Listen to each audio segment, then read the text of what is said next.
Título, capítulo 1 e o versículo de número 1.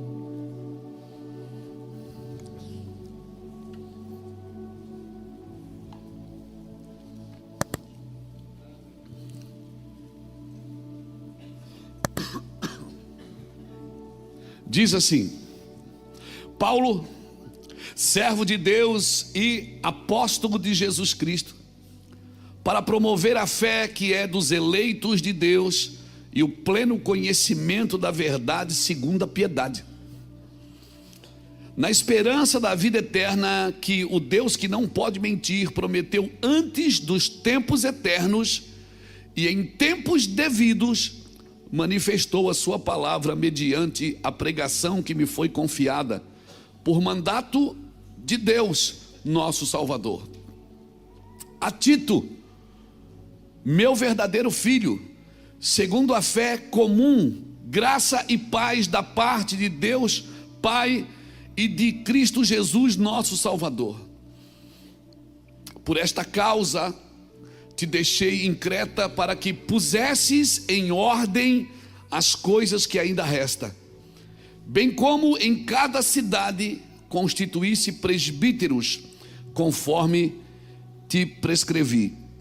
Alguém que seja irrepreensível, marido de uma só mulher, que tenha filhos crentes, que não são acusados de dissolução, nem são insubordinados, porque é indispensável que o bispo seja irrepreensível como dispenseiro de Deus, não arrogante, não irascível, não dado ao vinho, nem violento, nem cobiçoso de torpe ganância, antes hospitaleiro, amigo do bem, sóbrio, justo, piedoso, que tenha domínio de si, apegado à palavra fiel, que é segundo a doutrina, de modo que tenha poder para exortar pelo reto ensino, como para convencer os que se contradizem. Porque existem muitos insubordinados, pauradores, frívolos e enganadores, especialmente os da circuncisão. É preciso fazê-lo calar, porque andam pervertendo casas inteiras, ensinando que não devem por torpe ganância. Foi mesmo dentre eles um seu profeta que disse: cretenses sempre mentirosos, feras terríveis, ventres preguiçosos. Tal testemunho é exato, portanto, repreende-os severamente, para que sejam sadios na fé e não se ocupem com fábulas judaicas, nem com mandamentos de homens desviados da verdade. Todas as coisas são puras para os puros, todavia para os impuros e descrentes nada é puro, porque tanto a mente como a consciência deles estão corrompidas no tocante a Deus. Professam conhecê-lo, entretanto o negam por suas obras. Como que o negam? Por suas obras. É por isso que são abomináveis, desobedientes e reprovados para toda boa obra. Capítulo 2, versículo 1. Tu, porém, fala o que convém à sã doutrina. Aleluia. Tu, porém, fala o que convém à sã doutrina. Quanto a você, suas palavras reflitam o ensino verdadeiro. É isso que ele está dizendo. Reflitam o quê? O ensino verdadeiro. Meu Deus, irmãos, que palavra. Eu estava preparando essa palavra para falar no café de pastores, mas como o objetivo da escola é preparar pessoas, né? Então, eu acho que mais justo do que a gente conversar sobre isso aqui. Como eu disse para vocês no começo, há alguns anos atrás, quando o Senhor começou a se revelar para esta casa em paternidade, a gente começou a escrever e a falar sobre paternidade. Escrevemos até um livro, Paternidade para as Nações, trazendo uma palavra de Deus. Embora muitas pessoas interpretaram mal a forma que era colocada, porque muitas pessoas achavam que tinham que sair por aí caçando filhos espirituais e dizendo: se é meu filho, então beija aqui no meu anel, me dá seu dízimo e eu vou ser seu pai na fé. E muitas pessoas pegaram aquilo que a gente ensinou e construíram seus próprios impérios. Isso nos trouxe muita tristeza. porque a ideia sempre foi coletiva, irmãos. A ideia de paternidade sempre foi coletiva, até porque nós não estamos gerando os filhos, nós estamos gerando os próximos pais e as próximas mães, né? Essa é o poder da continuidade, é continuar sendo pai e sendo filho. Por isso nós continuar sendo filho, mas se tornar um pai e uma mãe um dia, né? E para isso a gente vai precisar do relacionamento sadio. Eu tenho dito aos nossos pastores, não crie monastério dentro do seu ministério. Não crie um monastério, ou seja, se relacione, não se isole. E você vai percebendo que quem vai se isolando sutilmente, Provérbios 18 diz que aquele que se isola, ele busca a sua própria ruína e insurge-se contra a verdadeira sabedoria. Então, o objetivo da paternidade espiritual não era criar uma dependência ministerial. Ou seja, você é seu pai, você depende de mim. Não, a ideia nunca foi essa. Essa não é a real de Deus. Não é a ideia original do Senhor para a paternidade. Paternidade espiritual ensina a ouvir a Deus e a formar Cristo em nós.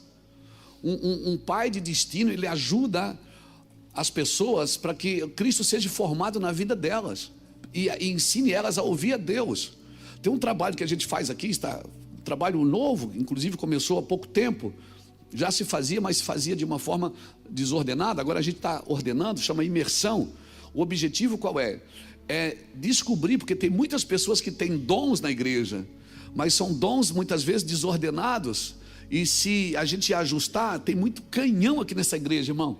Tem muita gente boa, muita gente que tem visão, muita gente que sonha sonhos proféticos, muita gente que abre a Bíblia, as letras saltam no seu interior, mas a forma que às vezes é colocada na mesa, a didática disso, às vezes ela não traz sentido nenhum. E então o objetivo da imersão, as 5 horas que se passa aqui, das 10 da manhã às 3 da tarde, trazendo uma orientação para aquilo que está sendo dito, visto e ouvido. Meu irmão, isso é maravilhoso o que o Senhor tem feito. A gente tem visto aqui irmãos que estavam escondidos aí no meio do povo, e eles estão aparecendo de uma forma sobrenatural, e ainda é pouco. Eu creio que Deus vai trazer esses irmãos para fora, em nome de Jesus. Então, mas pastor, vamos fazer? Não precisa ter pressa, irmão. Quem tem pressa é a carne. O Espírito tem tempo. Por quê? Porque o Espírito é eterno. Quem tem pressa é a carne que quer tudo rápido. A carne, ela quer prosperar antes de trabalhar, ela quer transar antes de entrar na aliança. Quem tem vontade das coisas rápidas é a carne. Deus não, Deus trabalha por alianças. O Espírito tem tempo. Por que o Espírito tem tempo, pastor? Porque o Espírito é eterno. A carne é que quer desfrutar do prazer antes. Por quê? Porque ela tem pressa, mas o Espírito não tem pressa. Amém, irmãos? O Espírito organiza, orienta, instrui. Às vezes você fala, estou cheio do Espírito, O Espírito não é desordenado, não é desorientado. Amém, irmãos? Diga comigo ordem. Diga comigo organização. Irmãos, ordem é diferente de organização. Jesus, quando vai multiplicar os pães, ele primeiro ele dá uma ordem para a organização. Ele diz: se organizem, sentem de 50 em 50, sentem de 100 em 100. Ele pediu para eles se organizarem. Depois ele foi lá e multiplicou o pão. Ele deu uma ordem, e o Pai ordenou que os pães se multiplicassem. Então assim, tem muitas ordens de Deus que ainda não estão funcionando por causa da nossa confusão. Falta às vezes em nós uma organização. E por isso nós precisamos organizar dons, sim, organizar dons, organizar falas, organizar músicas, organizar atuações, ações do Espírito. Mas o Espírito é assim mesmo. Não, o Espírito não é assim. A gente pega aquele texto que diz assim: o homem espiritual é como o vento, ele não sabe de onde vem nem para onde vai, e por isso que ele não vai para lugar nenhum, ele fica andando em círculo. Não, irmãos, a manifestação do Espírito, ela tira o homem da sua razão. Glória a Deus. Mas a Bíblia diz que é para adorar com razão. Daí tem um outro grupo que leva para um outro extremo. Não, tem que ter razão. Não, irmãos, adorar com razão, né? Romanos capítulo 12, apresentai os vossos corpos como sacrifício vivo, santo e agradável a Deus, que é o vosso culto. Culto racional é quando você entrega a sua razão para Deus batizar ela, para Deus fazer as coisas que Deus quer através da sua razão. Então a gente fica tateando nesses dois lugares de extremos. Tem uma galera que está confusa por causa da unção desorganizada. Irmão, Deus colocou um homem antes do jardim estar pronto? Não, primeiro ele fez o jardim, depois ele colocou o homem. Ele colocou o espírito sem o homem estar pronto? Não, por quê? Porque até para colocar o espírito, Deus organiza. Ele estruturou o homem, encheu o homem do espírito. Então a estrutura é necessária, a organização é necessária. Então às vezes as pessoas ficam tateando nos dois extremos. Tem uma galera que é tão racional, tão racional, tão racional, que tudo é do diabo, não é de Deus. E tem uma outra galera que está assim, confusa por causa do excesso, dos excessos de dons, dos excessos desorganizados, daquilo que Deus tem derramado. Então nós precisamos entender que nós não somos ministros, primeiro, de ideologia política, nós não somos ministros de correntes filosóficas, nós não somos ministros de costumes religiosos e nós não somos ministros de ambições materiais. Nós somos ministros do Evangelho de Jesus Cristo, cujo fundamento é o amor de Deus através de Jesus.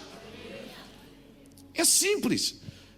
Mas nós precisamos quebrar alguns conceitos, como diz o Jackson, resgatar alguns princípios, restaurar alguns valores, para que a gente possa funcionar como Deus quer. Aí a grande confusão que a gente tem às vezes é dizer assim: será que é de Deus que é que eu estou sentindo? Será que não é? Será que é de Deus? Será que não é? Será que é de Deus? Será que não é? Irmão, fica tranquilo.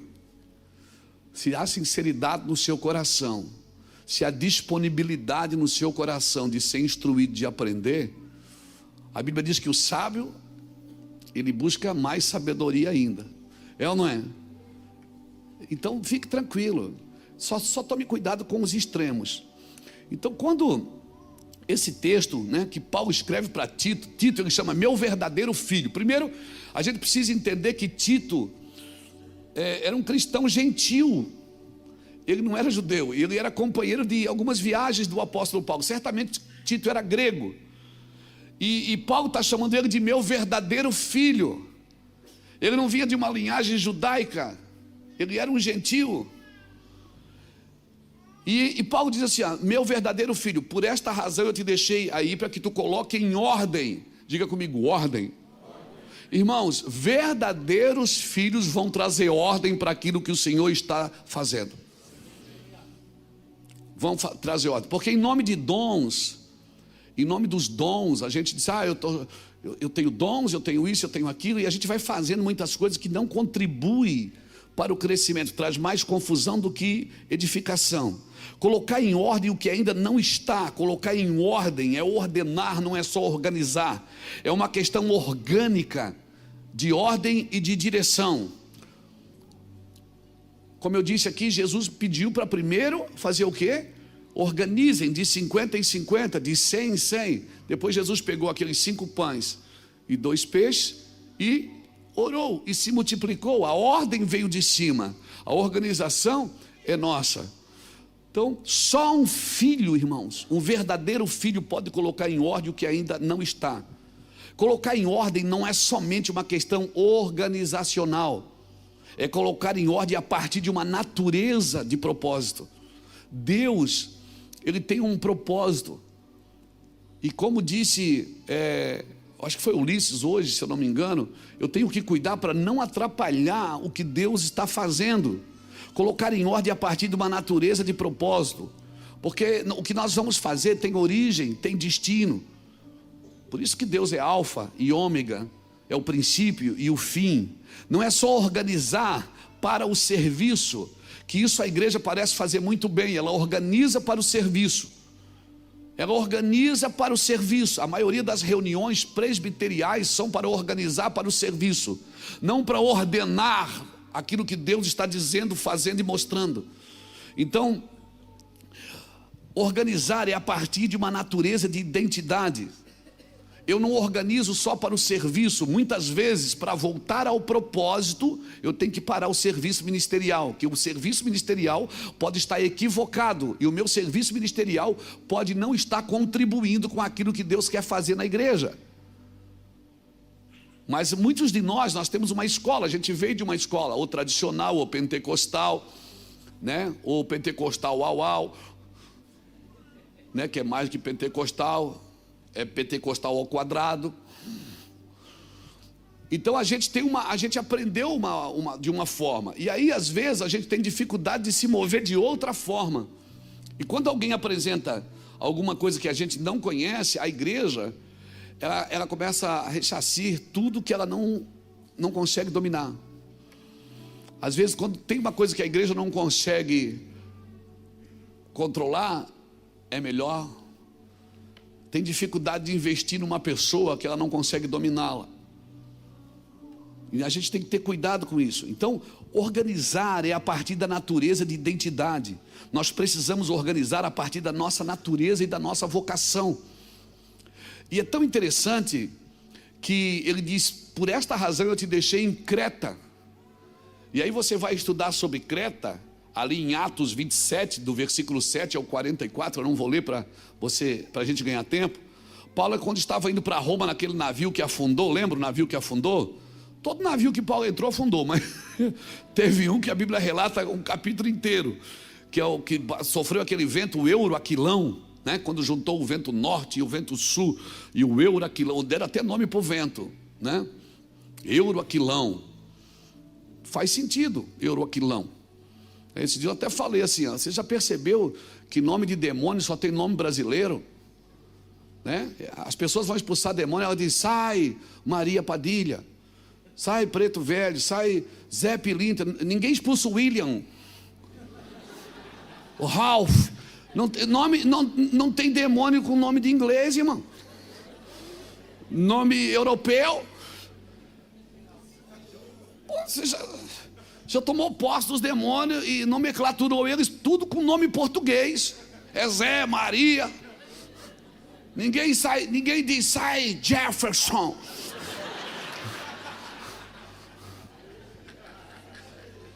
Sai Caleb. Não, ninguém.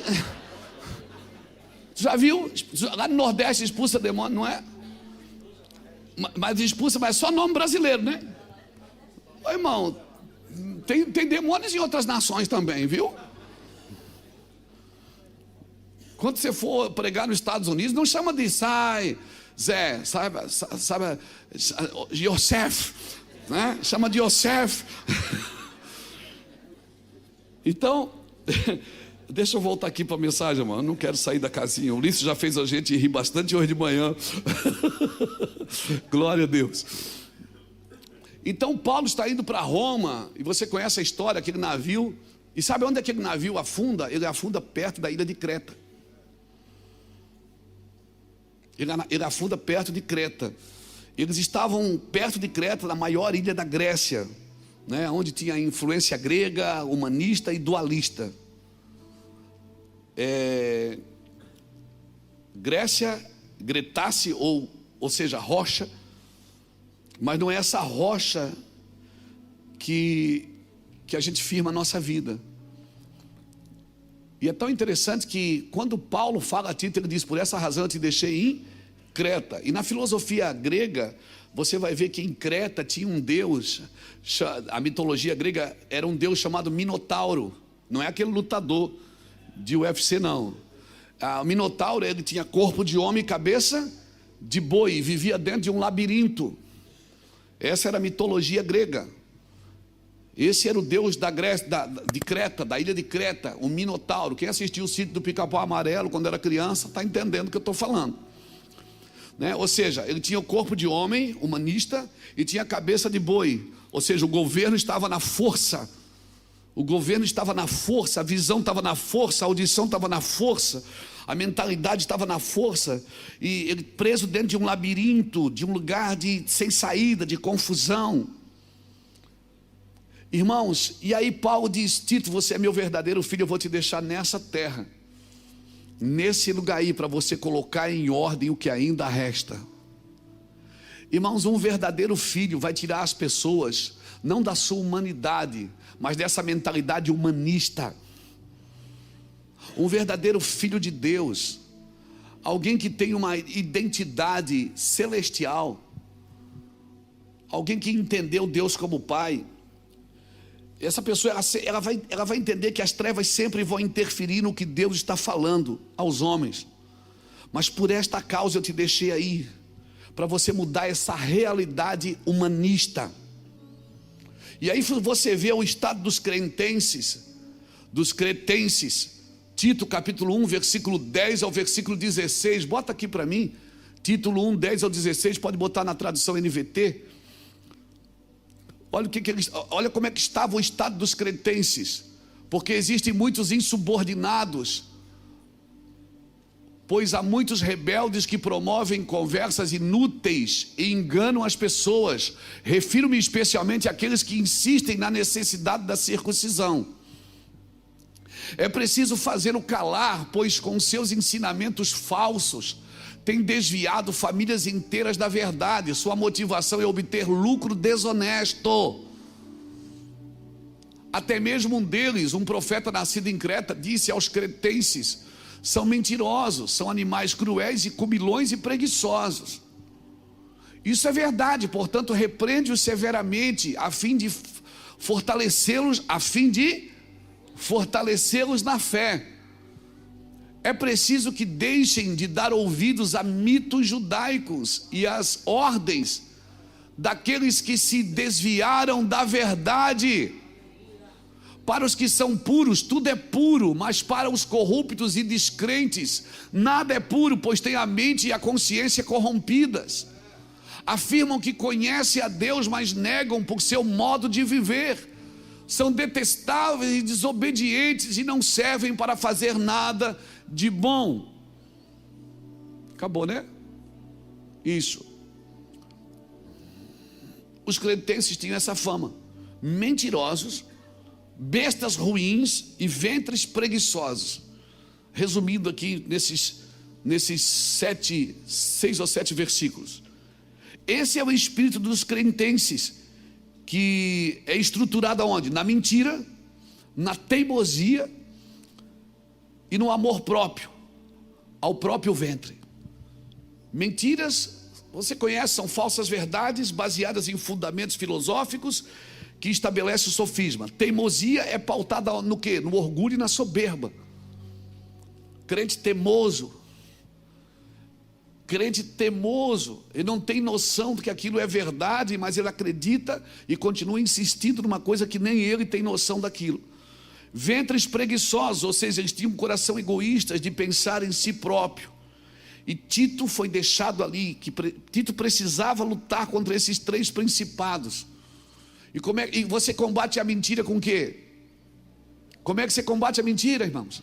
Com a verdade. Contra o orgulho você combate com o quê? Com o quebrantamento, tentando quebrantar o ambiente. E contra o egoísmo você combate como? Com generosidade, com piedade.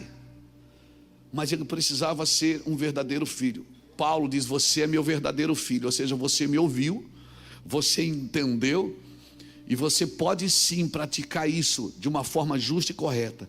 Filhos verdadeiros, irmãos, vão gerar ordem para esta geração.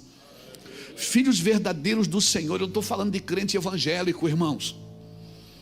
Eu estou falando de filhos verdadeiros. E Paulo deixou para ele o que ele devia fazer. Paulo disse: você quer curar essa terra? O que é que você vai fazer? De cidade em cidade você levante presbíteros maduros. Presbíteros, homens maduros, homens que não se deixam levar por qualquer vento de doutrina, que não se deixam ser comprados, que não estão presos a egoísmo, a ambições. Então, filhos verdadeiros vão gerar ordem, principalmente por esses 3 princípios. Paulo deixou para Tito o que ele devia fazer. Ele disse: Tito, levanta presbíteros de cidade em cidade. Presbíteros fala de anciões, de homens maduros, pessoas maduras. Irmão, imaturidade não é pecado, desde que a gente esteja aberto para crescer. Quando eu estou falando para os homens, estou falando também para as mulheres, amém? Estou falando no homem no sentido de humanidade. Mas assim, Deus está levantando pessoas maduras, irmãos. Porque imaturidade não é pecado, desde que eu me abro para o crescimento. Então levante presbíteros maduros, estabelece a sã doutrina e manifeste restauração do entendimento da graça. Foram essas 3 coisas que Tito restaurou em Creta. Meu verdadeiro filho. Paulo diz: você é meu verdadeiro filho, por esta causa eu te deixei aí, para que você coloque em ordem, ou seja, você traga ordem para desordem. Traga ordem para desordem. Comece pelos presbíteros, pelos anciões, pela base. Comece pelos pais. Comece pelos pais. Irmãos, lembra quando Jesus estava com aquela mulher prostituta e aqueles homens estavam tentando apedrejá-la? Você lembra disso? Você lembra o que Jesus falou? Jesus disse: atire a primeira pedra. João capítulo 8, está na Bíblia. Ele disse: atire a primeira pedra quem não tiver pecado. Você lembra quem soltou as primeiras pedras? Foi os mais velhos. Foi os mais velhos que soltaram as pedras primeiro. As pedras que ele jogaria nos pecadores. Então os mais velhos, os homens maduros, eles têm que começar a soltar as pedras que eles queriam jogar nos pecadores, porque se eles não soltar as pedras diante das pessoas, nunca soltarão as coroas diante do Senhor. Nunca soltarão. Diante das pessoas, os anciões soltam o que? As pedras. Diante do Senhor, soltam as coroas. Tu, porém, fala o que convém. No capítulo 2, do versículo 1, ele diz: tu, porém, fala o que convém à sã doutrina. Fala o que convém. Ou seja, mas quanto a você, Tito, que as suas palavras reflitam um ensino verdadeiro. Irmãos, nós estamos nesse tempo. Deixa eu fazer uma comparação aqui. Nós estamos lidando com essa geração humanista. Ventres preguiçosos. A mentira escancarada da forma que Deus faz as coisas sendo dita. E eu oro, irmãos, eu oro sim, para que verdadeiros filhos de Deus se levantem nessa geração, que não queiram fugir do problema, mas que estão ali para mudar a situação. Diga comigo: verdadeiros filhos. Verdadeiros filhos. Irmãos, não se trata de ser empregado, não se trata só de ser servo, não se trata só de ser evangélico. Eu preciso ter uma revelação da paternidade de Deus.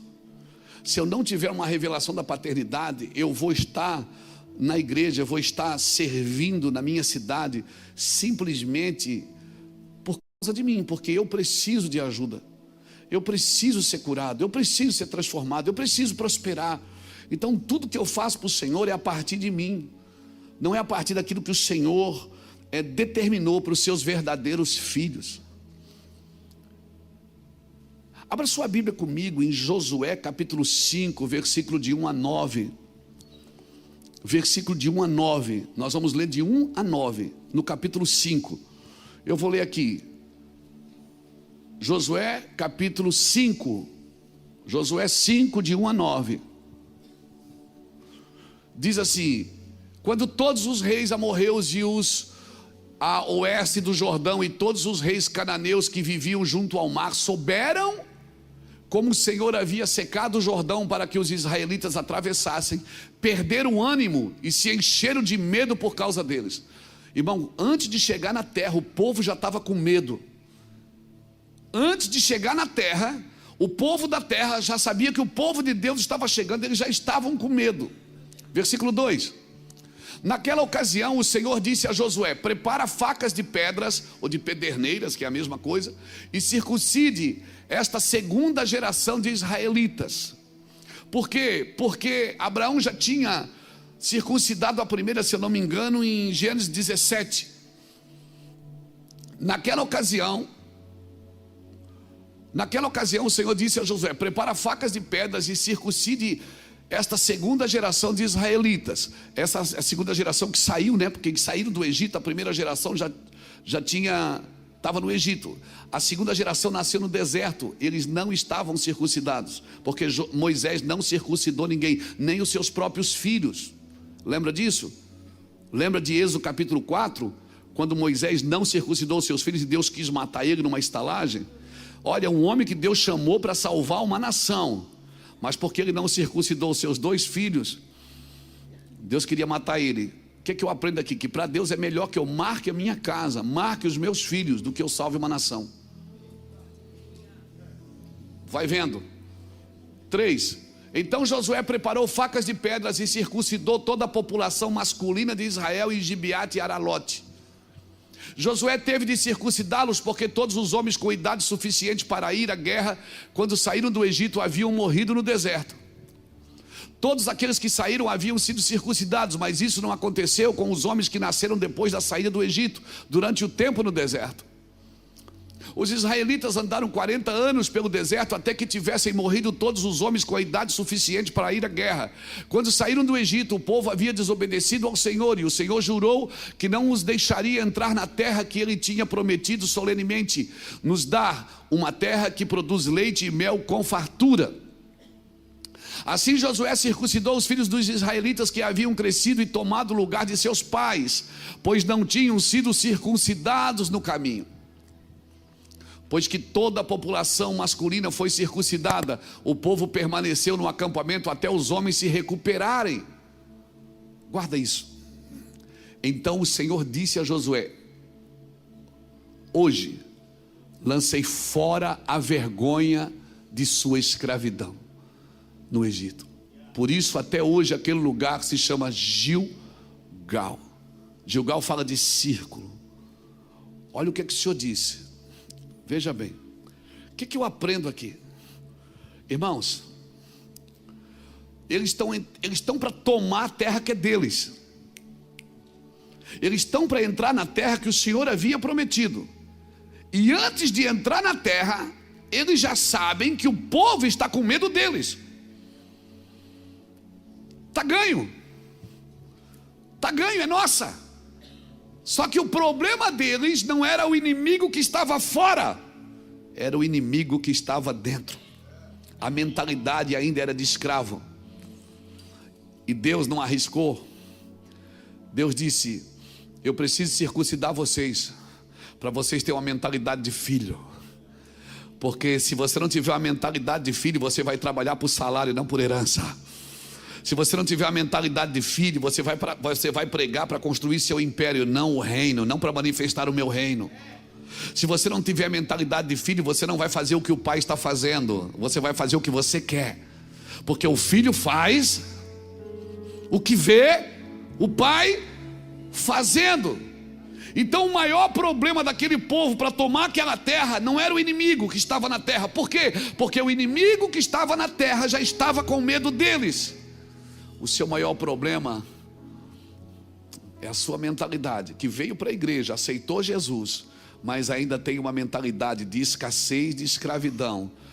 Ainda tem uma mentalidade que não é uma mentalidade de filho, não tem filiação. O filho faz o que vê o pai fazendo.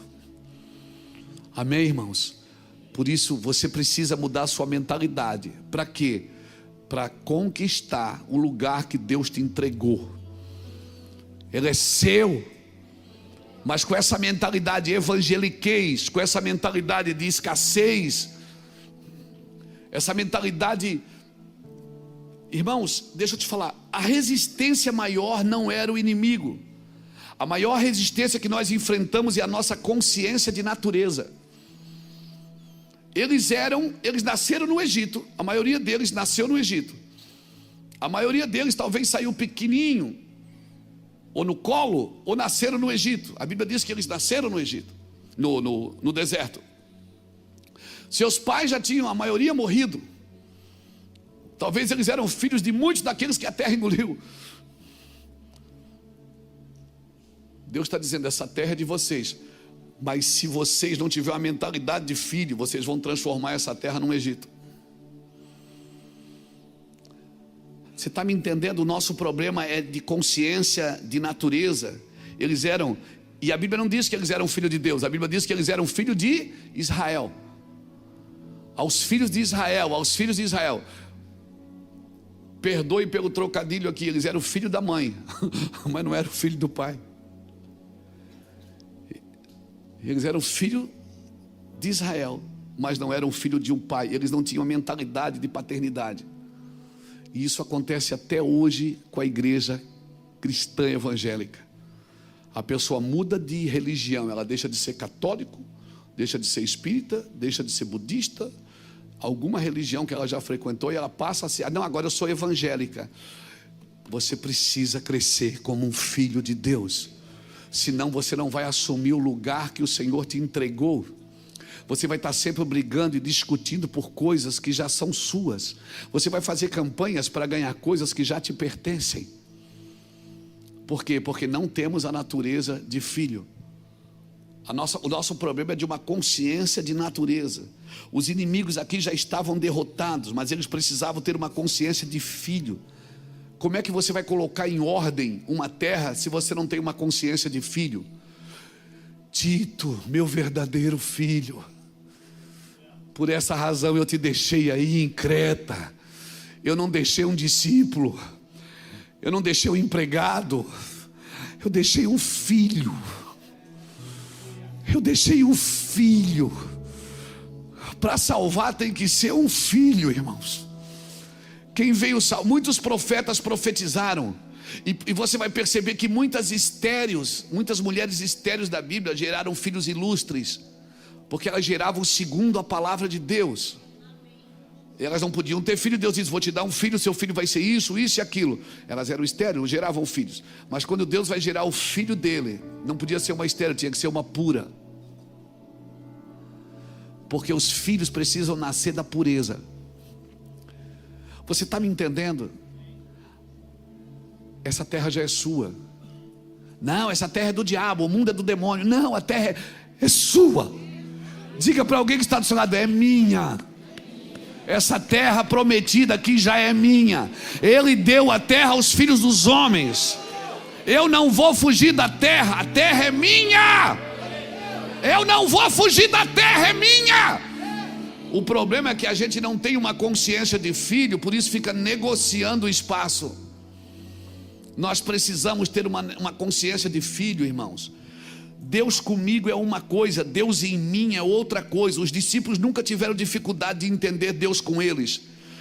Quando Jesus fez milagres, eles estavam entendendo. Mas quando Jesus começou a falar: o Pai em mim e eu em vós, eles piraram, porque eles não conseguiam entender isso. Eles não entendiam Deus neles, eles só entendiam Deus com eles.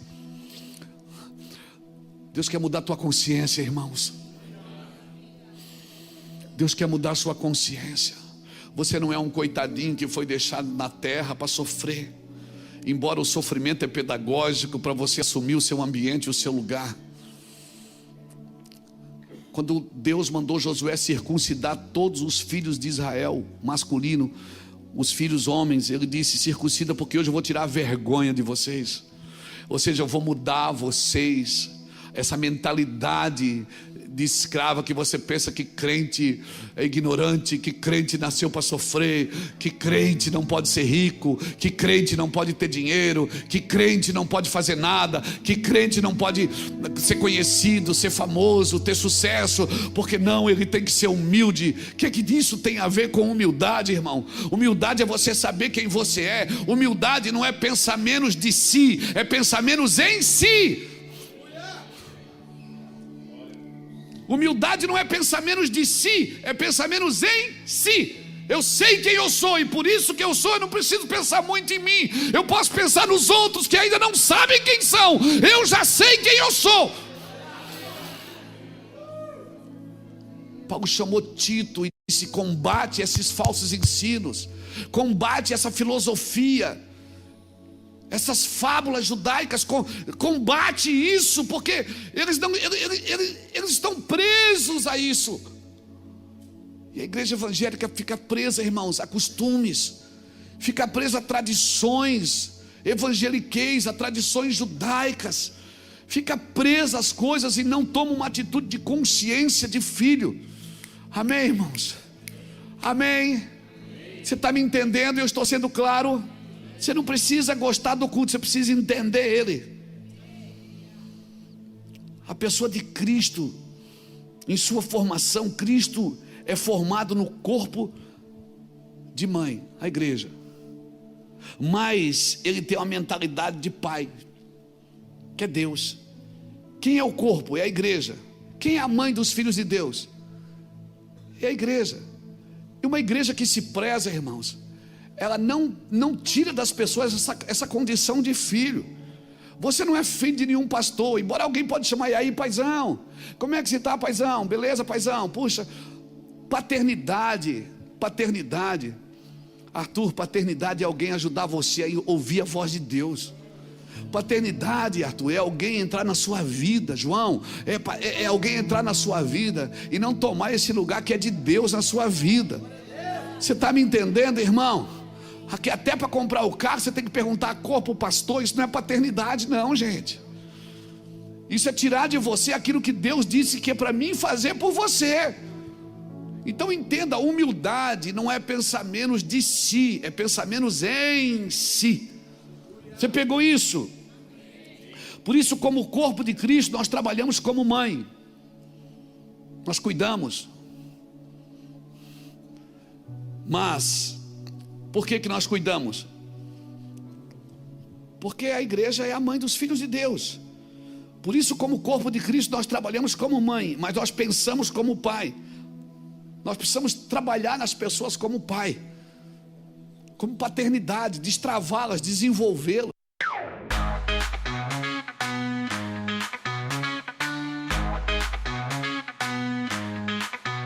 On the dance floor, it's our night. Like splash, we ignite. Hands up, feet take flight. Feels like a dream high in the sky. Our beats we can't hide. Rhythm flows, we slide. Neon lights are guide. We own this night, unstoppable ride. Shining star bright as can be. We're unstoppable. Can't you see? Feel the rhythm in your feet. Come on, join us. Feel the beat.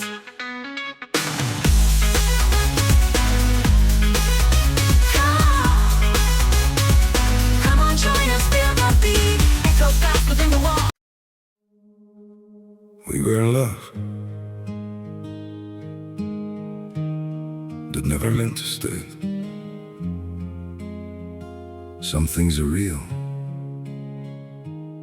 even when they fade.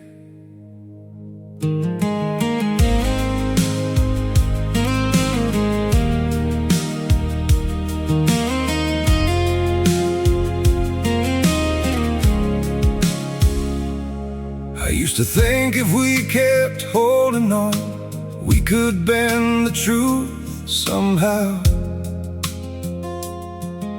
But love can't fight what's pulling us apart, and it's breaking us down now.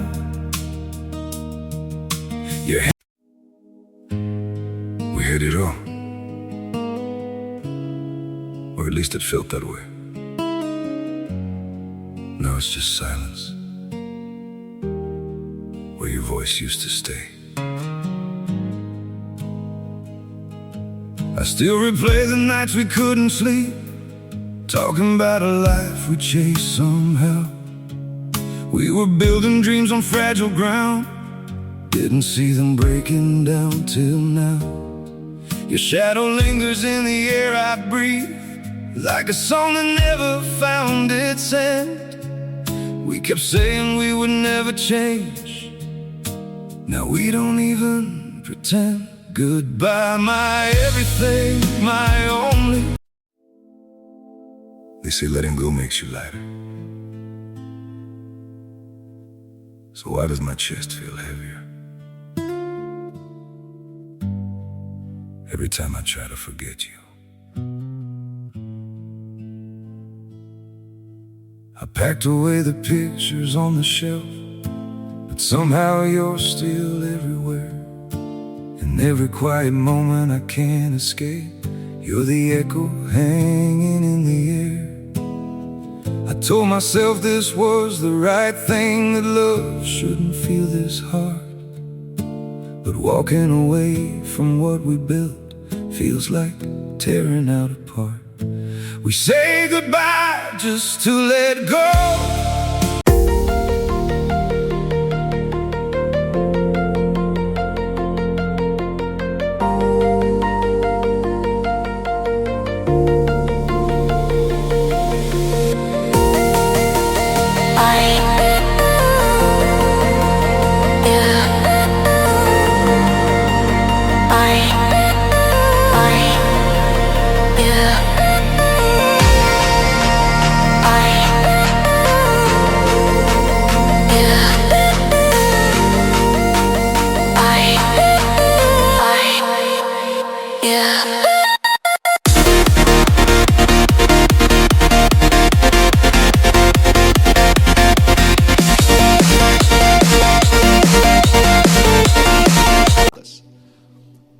Não prendê-las a nós,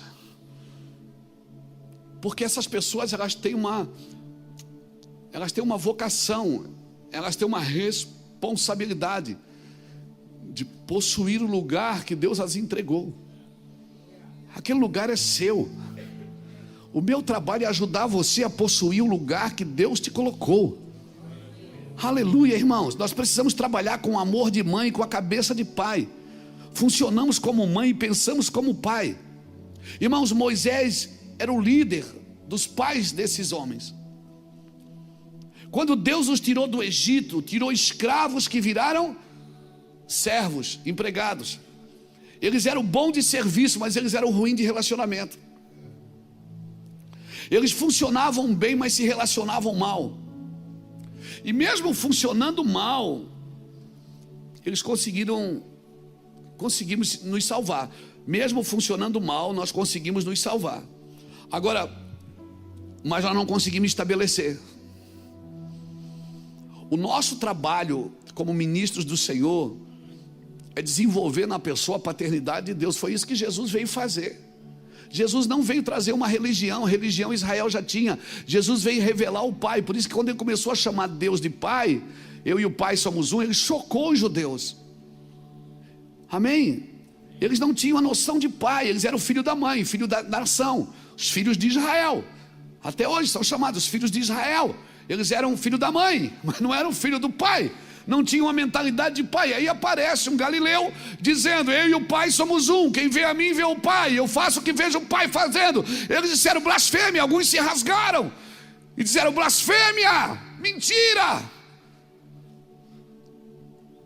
Agora, você vai perceber que os pais desses homens que foram circuncidados, que nasceram no deserto, eles foram conduzidos por Moisés. Moisés era um grande líder, um grande legislador, mas sem referência de paternidade.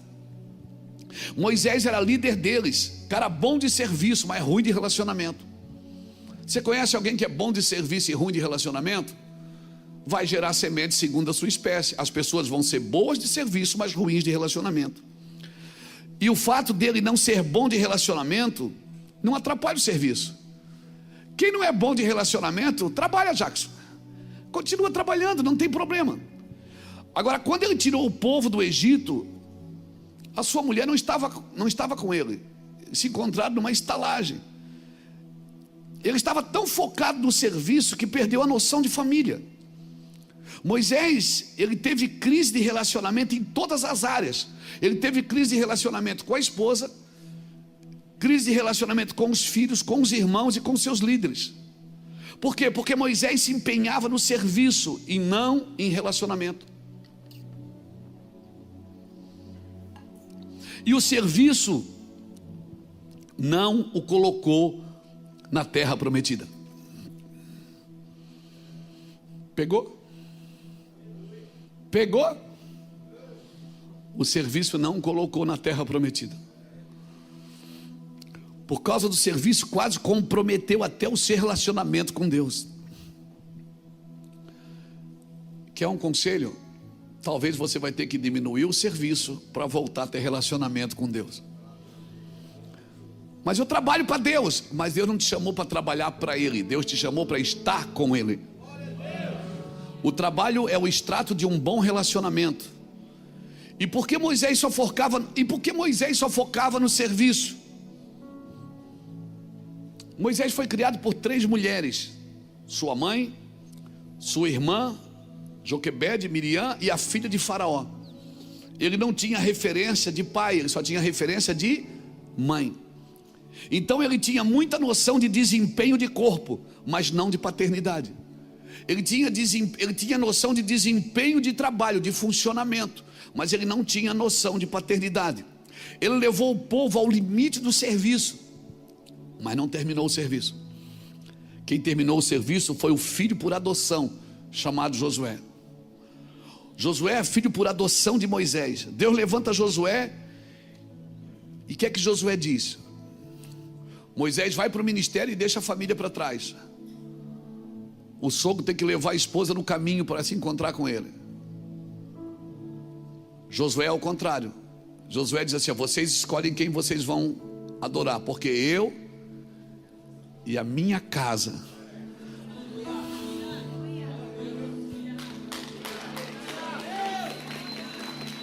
O que é que o Senhor quer dizer com isso? Eu ouso a dizer que Deus não vai fazer no templo sem fazer primeiro nos lares. Eu ouso a dizer que Deus não vai fazer nos templos sem fazer primeiro nos lares, porque nós temos que ter uma noção de paternidade, de filiação. Nós precisamos ter relacionamentos sadios em casa.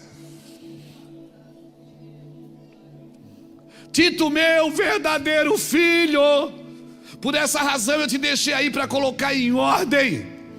Em ordem.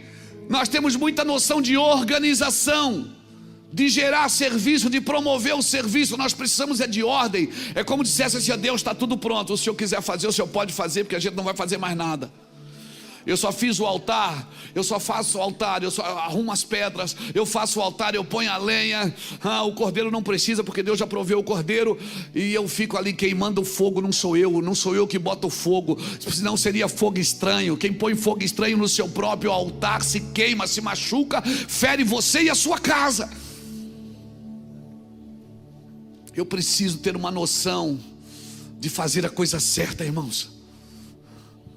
Oh meu Deus, essas palavras estão dentro do meu coração. A minha casa, Josué falou: eu e a minha casa serviremos ao Senhor. O que é que o senhor está dizendo, pastor? Eu estou dizendo, me entenda no seu espírito, explicar bem. Eu estou dizendo que qualquer um pode te tirar do Egito. O senhor está chamando Moisés de qualquer um? Não. Eu estou dizendo que para tirar você do Egito não precisa ter noção familiar, nem noção de paternidade, nem noção de autoridade. Para sair do Egito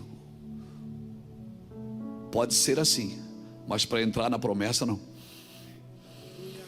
Para te introduzir no lugar da promessa tem que ter alguém que tem noção de família, que tem noção de paternidade, que tem noção de filiação, que está treinando uma casa. Por isso Moisés tirou, mas quem introduziu foi Josué.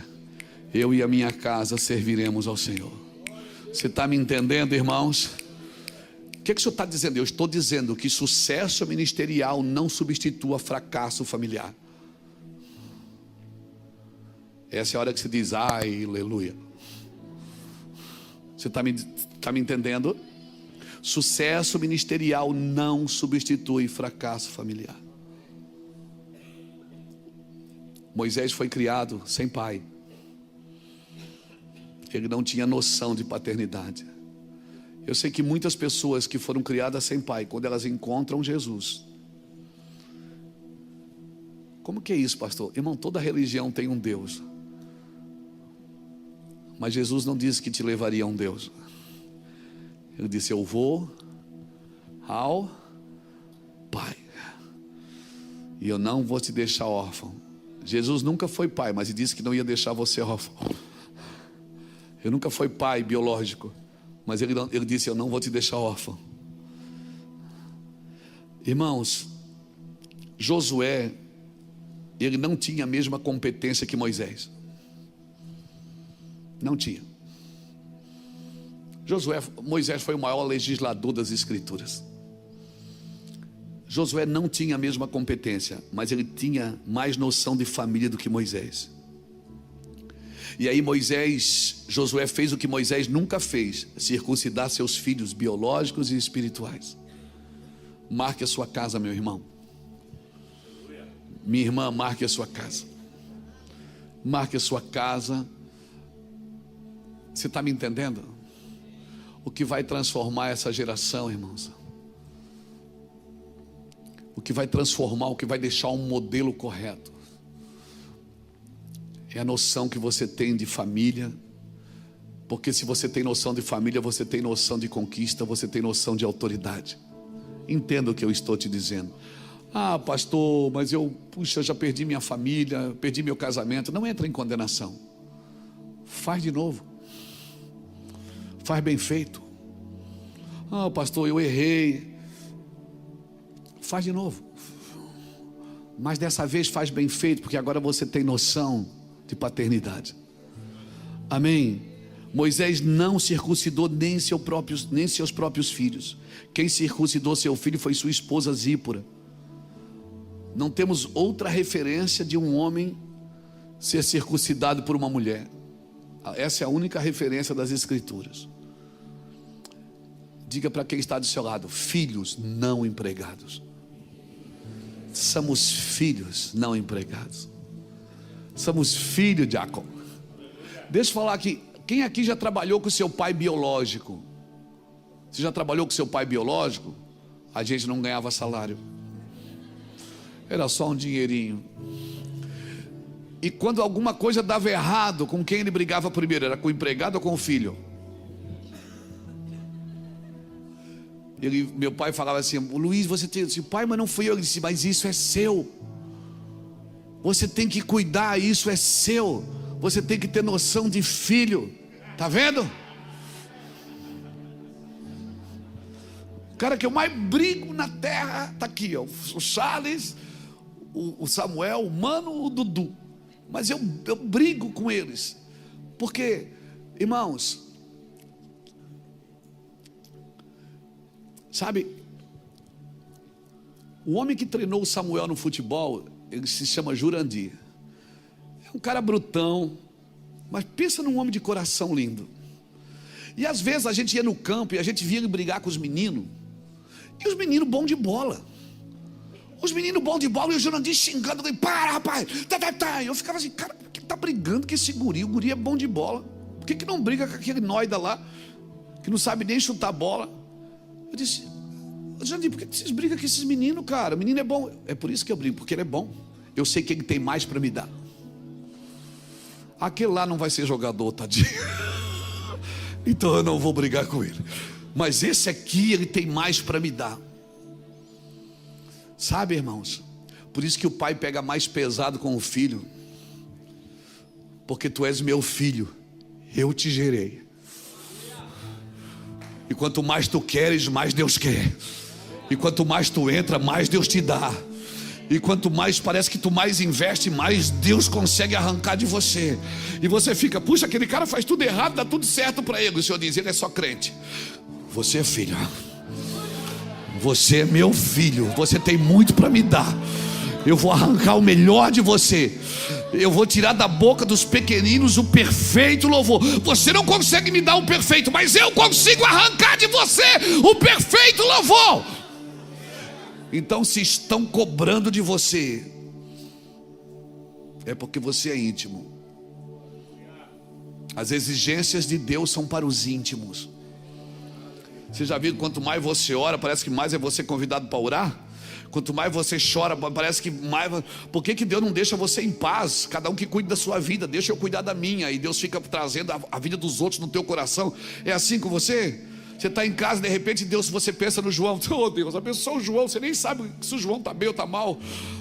É assim ou não é? Deixa, por que o Senhor não me deixa em paz? Deixa o João cuidar da vida dele. Eu tenho tanta coisa para fazer, o Senhor ainda traz o João na minha mente. Vai se lascar, João.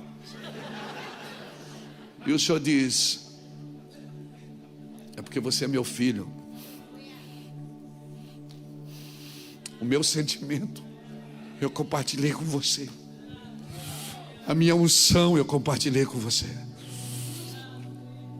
Ah, meu irmão, não reclama. A gente para na sinaleira, tem 20 carros, o cara vem pedir dinheiro no nosso. Aí você diz, meu Deus, pede lá no outro. Pega aqui, meu filho. Deus espera, Ele sabe que você não vai salvar o mundo, mas Ele espera que você pelo menos tente. Ele sabe. Então quando Ele está dizendo, quando Paulo disse, você é meu verdadeiro filho, Ele não convidou Tito para trabalhar para Ele. Ele disse, Tito, vamos continuar o que eu comecei.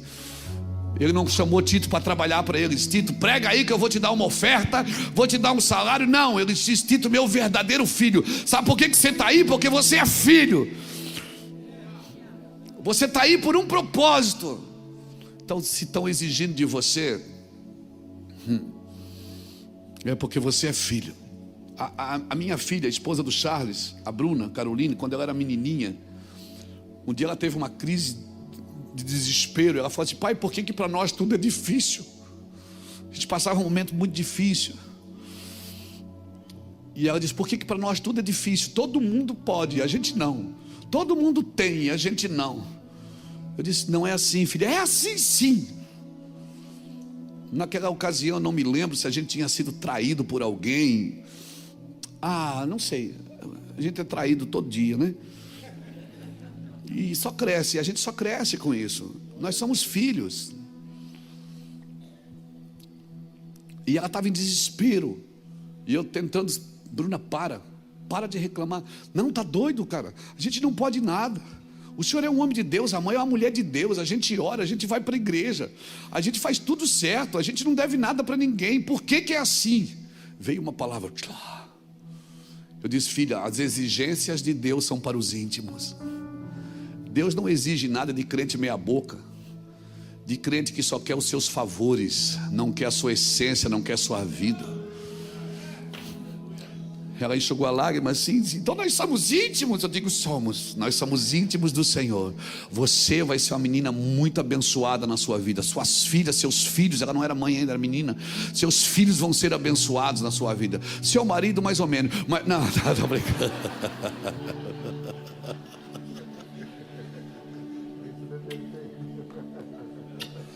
Meu amigo, meu parceiro. Mas as exigências de Deus são para os íntimos. Se os céus estão exigindo de você posicionamentos, se os céus estão exigindo de você, você deveria enxugar as lágrimas e continuar, porque você é íntimo do Senhor. O céu não exige de crente meia boca, de crente irresponsável, de gente que só está nesse negócio por dinheiro, por fama, por sucesso. Não.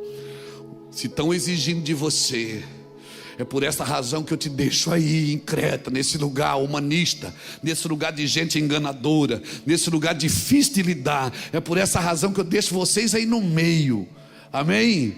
Amém? É por essa razão que vocês estão aí no meio dos negócios ilícitos, dos comércios ilícitos, das coisas ilícitas. É por essa razão que eu deixei você aí em Creta, para que você coloque em ordem o que ainda resta. Você está me entendendo? Você vê uma coisa errada no lugar que você funciona, você pensa, eu vou sair daqui, eu vou fazer outra coisa. Não, o Senhor te deixou aí para você colocar em ordem o que ainda resta, porque você é um verdadeiro filho. Verdadeiro filho vai trazer ordem. Alguém levanta a mão, dá glória a Deus. E se você está chorando, 1 Pedro 4,12, como disse o Rogério aqui, não estranhei esta ardente prova que vem para vos provar, como se coisa estranha tivesse acontecendo. Mas regozijem-se, porque se pelo nome de Cristo sois vituperados, bem-aventurados sois, porque sobre vós repousa o Espírito da glória de Deus.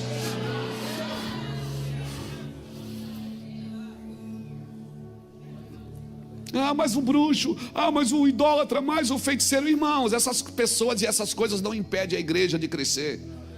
O que impede a igreja de expandir é a sua própria imaturidade, de saber quem é. Mas porque ali tem muito bruxo. Porque ali tem muito satanista. Porque... irmãos, Senhor, abre os olhos do meu irmão para que ele veja que maior é o que estão conosco. Abre os olhos do meu irmão. A falta de entendimento na paternidade, meu irmão, me coloca em uma dimensão somente de serviço. E uma das características da imaturidade é a relação de troca. Gálatas 4, versículo de 1 a 5. Olha o que diz Gálatas 4, versículo de 1 a 5. Gálatas 4, versículo de 1 a 5. Portanto, pensem na seguinte forma: enquanto não atingir a idade adequada, o herdeiro não está numa posição muito melhor que a de um escravo, apesar de ser dono de todos os bens. Ou seja, se o herdeiro for menino, de nada ele difere de um escravo, ainda que ele seja senhor de tudo. Ou seja, a herança já é dele, mas ele não tem maioridade para assumir. Ele precisa de um tutor. Olha o que diz o 2: deve obedecer a seus tutores, administradores, até a idade determinada pelo seu pai. O mesmo acontecia conosco. Éramos como crianças, éramos escravos dos princípios básicos deste mundo. Mas quando chegou o tempo certo, Deus enviou seu filho, nascido de uma mulher e sob a lei. Para quê? Assim fez para resgatar nós que estávamos sob a lei, a fim de nos adotar como seus filhos. Ah, meu Deus! Filhos. Mas eu já sou herdeiro, mas se não alcançar maior idade, vai ficar a vida inteira na fila da bênção. Não tem nenhum problema a imaturidade. Imaturidade é uma natureza própria da infância. A imaturidade só passa a ser problema se ela não evolui, se a pessoa não cresce. A falta de entendimento na paternidade me coloca em uma dimensão só de serviço. Filho que não se relaciona como filho, se relaciona como empregado. E aí o empregado usa a fé como instrumento de troca. Guarde isso, porque isso é sério.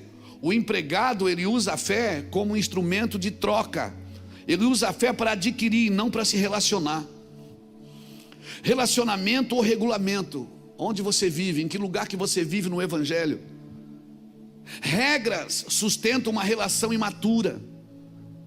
Regras bem claras. Se as regras são fortes, é porque os relacionamentos são fracos. Quanto pior a relação, mais nós precisamos de regulamento. Filhos desobedientes precisam de regras. Filhos obedientes, ele tem a chave. Pai, vou pegar seu carro, pega meu filho, porque o pai sabe que ele vai voltar no horário.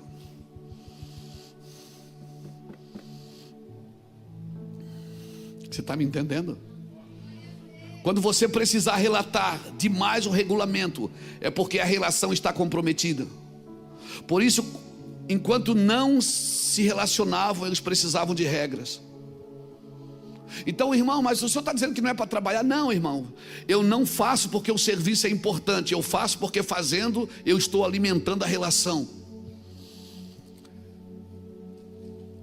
Eu trabalho para Deus não é porque o serviço é importante, porque é para alimentar a nossa relação de pai e filho. Então eu faço para o meu pai até às vezes o que ele não me pede, mas eu sei que ele gostaria. Deus nunca pediu uma tenda para Davi. Deus nunca pediu uma tenda para Davi, mas Davi fez. E Deus disse: ele entendeu. Ele entendeu como eu quero ser adorado. Por isso que ele é um homem segundo o coração de Deus. Por quê? O que é um homem segundo o coração de Deus? É um homem que entende o coração de Deus sem que Deus tenha que falar. Eles estão íntimo, tão perto que ele já sabe. A lei não aperfeiçoa, ela só mantém enquanto não há revelação. Quanto mais claras precisam ser as regras, é porque os relacionamentos não são claros. Se você precisa detalhar demais o regulamento, é porque o relacionamento é fraco. E que um não sabe o que está no coração do outro. Então não adianta eu impor ou eu propor éticas de inclusão. eu tenho que propor éticas de valores. O que eu preciso fazer para entrar para este grupo? O que é que eu preciso fazer para entrar no teu grupo? Não é assim que Deus trabalha. É o que eu tenho que ser, não o que eu preciso fazer. Amém? Quer um conselho de amigo? Não procure uma pessoa confortável ou confiável para se relacionar. Procure viver uma relação em Deus até vocês dois se tornarem confiáveis. Porque se os dois estiverem em Deus, os dois vão se tornar confiáveis. Ou seja, eu confio em você, mas eu confio mais no nosso relacionamento do que em você. Como isso, pastor? Porque o relacionamento pode tornar duas pessoas que não são confiáveis em grandes amigos. Pegou isso? Eu confio em você. Se eu confio em mim, eu confio, mas eu confio mais no nosso relacionamento. Porque se nós confiarmos no relacionamento, mesmo você e eu muitas vezes pisando na bola, o relacionamento, irmãos, ele torna dois homens que são inconfiáveis em dois homens grandes amigos. O povo sabia de tudo, sabia tudo de Deus, mas não o conhecia. Não sabia que Deus era pai, por isso que Deus falou a Josué: circuncida-os, tira a vergonha deles. Eles não podem entrar nessa terra com a mentalidade de escravidão, de trabalhar para comer. Eles não podem. Quem aumenta o teu serviço é Faraó, não é Deus. E aumenta com o único objetivo para que você não tenha tempo para Deus. Eles não sabiam que era o Pai. Toda a revelação de Cristo é para mostrar que Deus é Pai. E a partir daí estabelecer uma relação baseada no compromisso e não em regras e em regulamentos, irmãos. Tito, meu verdadeiro filho. Por isso só os filhos podem colocar em ordem o que ainda resta. Você pega essa palavra? Você está entendendo ela? Meu verdadeiro filho, por esta causa eu te deixei em Creta, para que você pudesse colocar em ordem o que ainda está em desordem. Comece por onde? Comece pelos presbíteros, pelos anciões, pela base. Comece pelos pais espirituais. Não priorize o serviço, mas priorize o relacionamento. Se priorizarmos o serviço sem entender a sua natureza, nós teremos mais conflitos do que harmonia. Porque eu tenho que partir da relação para o serviço, não do serviço para a relação. Porque se penso só no serviço e essa pessoa está comigo só pelo serviço, se ela não der resultado, eu abomino a pessoa. Você vai perceber que dos discípulos, só João foi na cruz, os outros todos saíram correndo. O homem que começou o movimento da igreja negou Jesus por 3 vezes. Você está me entendendo? Mas Jesus foi atrás de todos. Amém, irmãos? Porque na relação, serviço, até o diabo trabalha.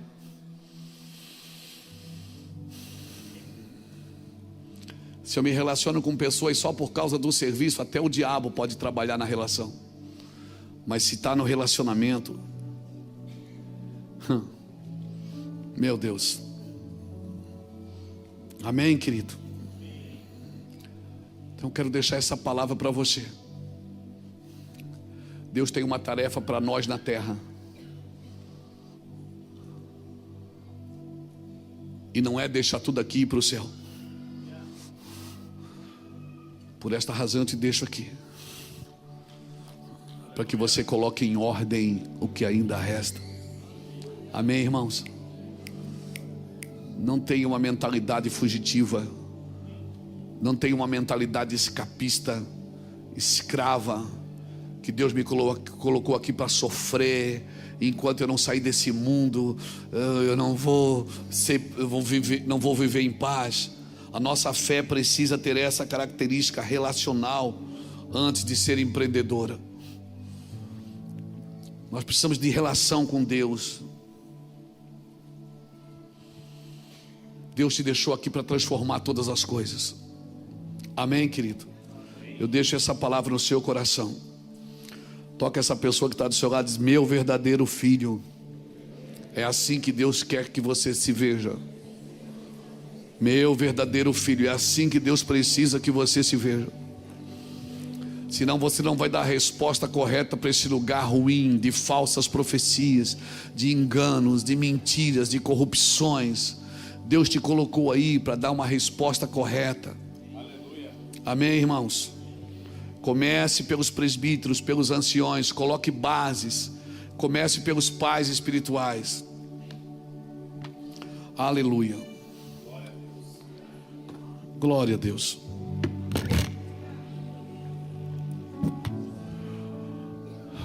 Fique de pé comigo.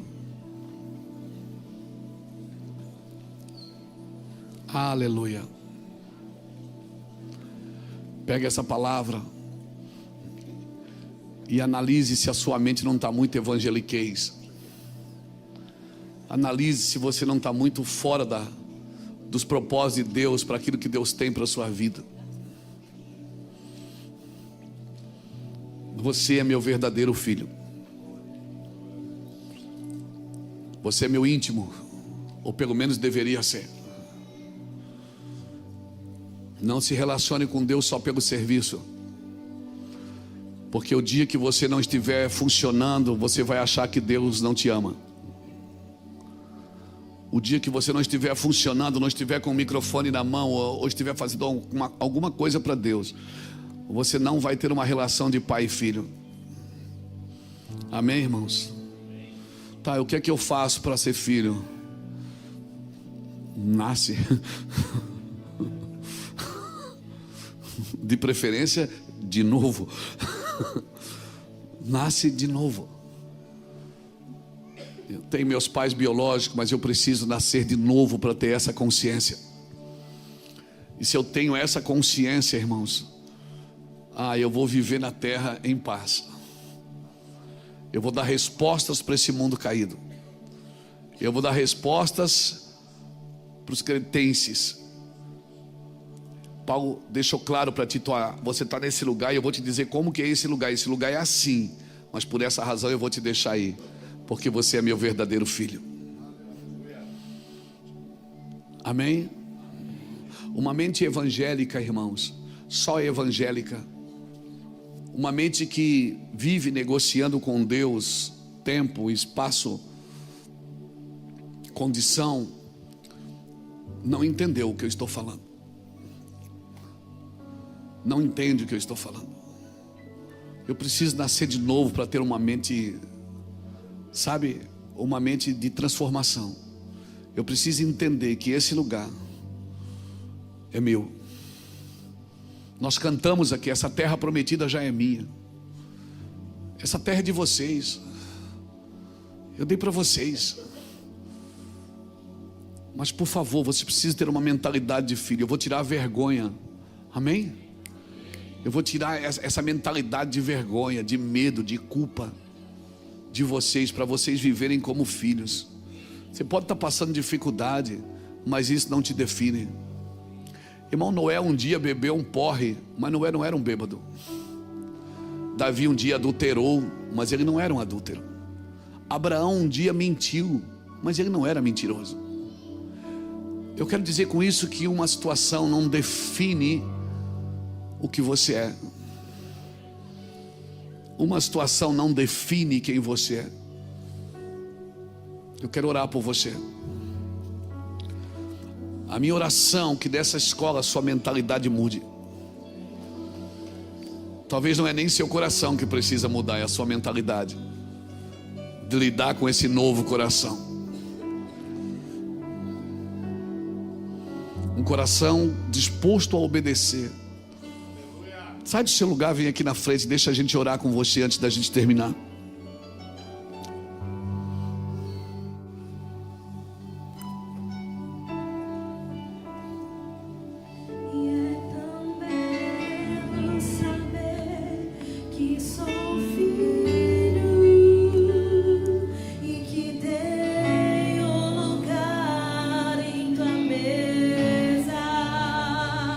Não há nada melhor.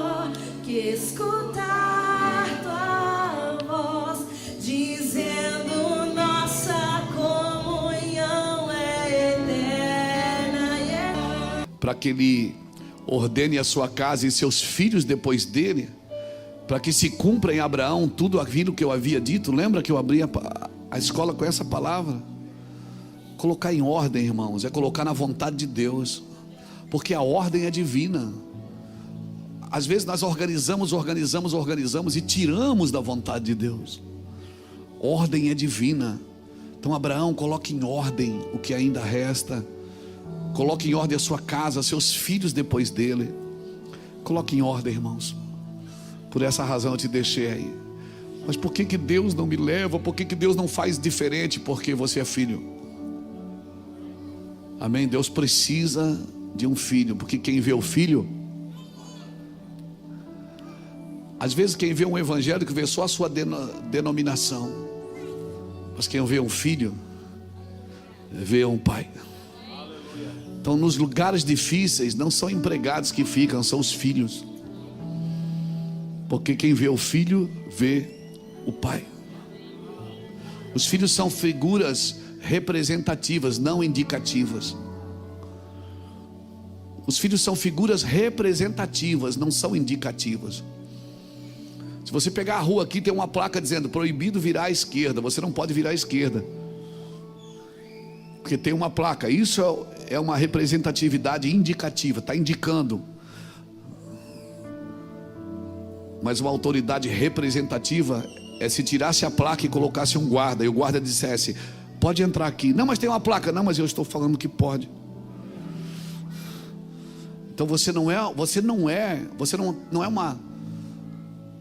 está representando, indicando, você está representando o Pai. Quem vê a mim vê o Pai. Quem vê a mim vê o Pai. Vocês me veem falar mais de Jesus do que do Mevan. Por quê? Porque o Mevan, ele é uma representatividade indicativa. Ela informa, está por aqui. Mas nós não, nós somos representativos. Nós estamos aqui como filhos de Deus. Ser filho de Deus para mim é muito mais importante do que ser presidente de um ministério.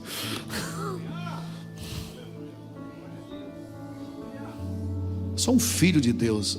É muito mais importante do que ser o pastor da igreja. Porque um dia eu não vou ser mais o pastor dessa igreja, mas eu vou continuar sendo um filho de Deus. Então, tem uma mentalidade de filho. Por favor, perde essa mentalidade evangélica, evangeliquez. Você é um filho de Deus. Mas por que o filho passa tanta luta? Porque o filho representa. Um filho faz o que vê o pai fazendo. O filho não faz o que quer. O filho faz porque ele viu o pai fazer. Quem vê o filho vê o pai. Quem recebe o filho recebe o pai.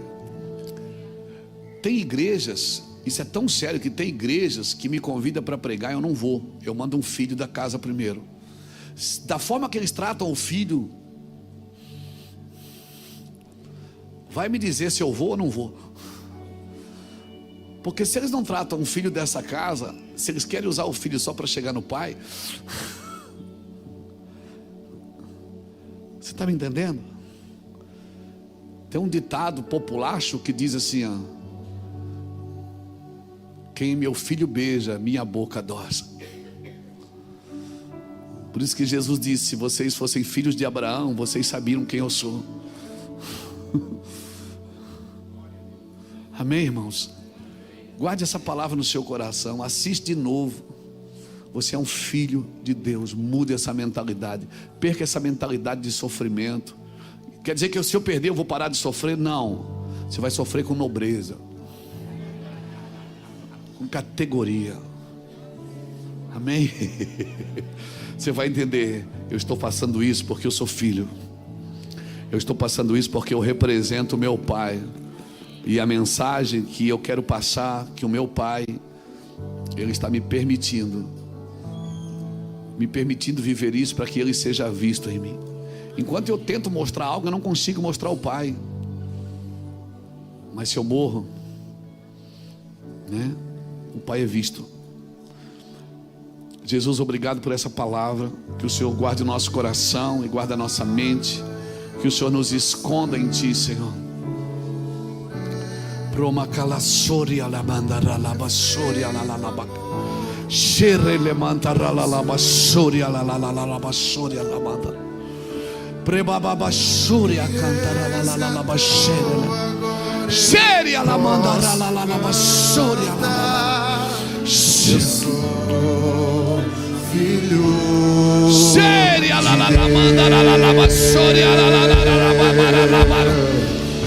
Abre o mar pra eu passar por ele. Sim. Perfeito amor que alcançou, me resgatou, agora eu posso cantar. Eu sou filho de Deus. Eu já não sou mais escravo do medo. Sim, eu sou filho de Deus. Já não sou mais escravo do medo. Eu sou filho de Deus. Sim. Eu sou. Que o Senhor te abençoe e te guarde. Que o Senhor faça resplandecer o seu rosto sobre ti e tenha misericórdia de ti. Que o Senhor sobre ti levante seu rosto e te dê a paz. Amém. Amanhã 9 da manhã nós estamos juntos aqui no último dia da escola.